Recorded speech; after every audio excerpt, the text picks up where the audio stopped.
നോമ്പൊക്കെ തുറന്നു കഴിഞ്ഞാൽ എന്തെങ്കിലും കഴിക്കാനുള്ളൊരു ക്രേവിങ്സ് ആയിരിക്കുള്ളൂ. മാത്രമല്ല ഇന്നൊരു സൺഡേ ആണ്. അതുകൊണ്ട് തന്നെ ഷോപ്പൊക്കെ നേരത്തെ കൂട്ടി നോമ്പും തുറന്ന് ഞങ്ങൾ പതുക്കെ വീട്ടിൽ നിന്ന് ഇറങ്ങി. അത്യാവശ്യം നല്ല രീതിക്ക് മഴ ചെയ്തുകൊണ്ട് തന്നെ നല്ല രീതിക്ക് ബ്ലോക്കും പ്രതീക്ഷിച്ചിട്ടാണ് ഞങ്ങൾ വീട്ടിൽ നിന്ന് അങ്ങ് ഇറങ്ങിയത്. ഞങ്ങളുടെ പോക്കും കണ്ട് തൊട്ട് പൂജ ഫ്രണ്ടിൽ തന്നെ അങ്ങ് ഇരിപ്പുണ്ട്. പതുക്കെ പാട്ടൊക്കെ കേട്ട് മാപ്പൊക്കെ ഇട്ടിട്ടാണ് ഞങ്ങൾ പോയത്. എന്നാലും ഇടയ്ക്ക് വെച്ചൊന്ന് വഴി തെറ്റി. എന്തൊക്കെയായാലും കാക്കനാടൊക്കെ എത്തിയപ്പോഴത്തേക്കും നല്ല രീതിക്ക് ബ്ലോക്ക് കിട്ടി. പ്രത്യേകിച്ച് ഇതിനാ പള്ളിയുടെ ഫ്രണ്ടിൽ പ്രതീക്ഷേനെക്കാട്ടിയും ബ്ലോക്ക് ഉണ്ടായിരുന്നു.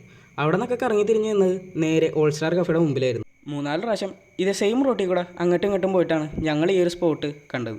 ഈവനിങ് കണ്ട റീലിൻ്റെ പുറത്താണ് ഞങ്ങൾ എത്തിയത്. നല്ല ബഡ്ജറ്റ് ഫ്രണ്ട്ലി ആയിട്ട് ലോഡഡ് ഫ്രൈസും ഷാർജ ഷേക്കും കിട്ടണം നല്ലൊരു സ്പോട്ട്. മഴ ആയതുകൊണ്ട് അധികം തിരക്കുണ്ടായിരുന്നില്ല. മാത്രമല്ല സാധനം വേഗം കയ്യിലും കിട്ടി. നമ്മൾ കൊടുക്കുന്ന എമൗണ്ടിന് നല്ല രീതിക്ക് ഉള്ള സാധനം ഉണ്ടായിരുന്നു. മാത്രമല്ല അത്യാവശ്യം നല്ല ടേസ്റ്റും ഉണ്ടായിരുന്നു. ഇതേ കണ്ടില്ലേ, ഇത് 39 രൂപയുടെ ഷാർജ ഷേക്കാണ്. ലോഡഡ് ഫ്രൈസിന് 100 രൂപയേ ഉള്ളൂ. അവിടെ എത്തണ വരെ കലിപ്പനും കലിപ്പൻ്റെ കാന്താരിയും സൈഡിലിരുന്ന് നല്ല രീതിക്ക് ഉച്ചരിക്കണമായിരുന്നു. കാരണം ഒരേ സ്പോട്ടിൽ കൂടെ 3-4 പ്രാവശ്യം പോയേ. പക്ഷേ ഫുഡൊക്കെ കഴിച്ചപ്പോഴത്തേക്കും അവരുടെ മോന്ത തെളിഞ്ഞു. അങ്ങനെ വീട്ടിൽ ചെന്ന് മുതിർന്ന കലിപ്പൻ്റെ കാന്താരിയുടെയും കുറേ അധികം തള്ളും കേട്ട് ഞാൻ പോയി കിടന്നങ്ങ് ഉറങ്ങി. അപ്പോൾ എന്നെ ഫോളോ ചെയ്താൽ അടുത്ത വീഡിയോ കാണാം.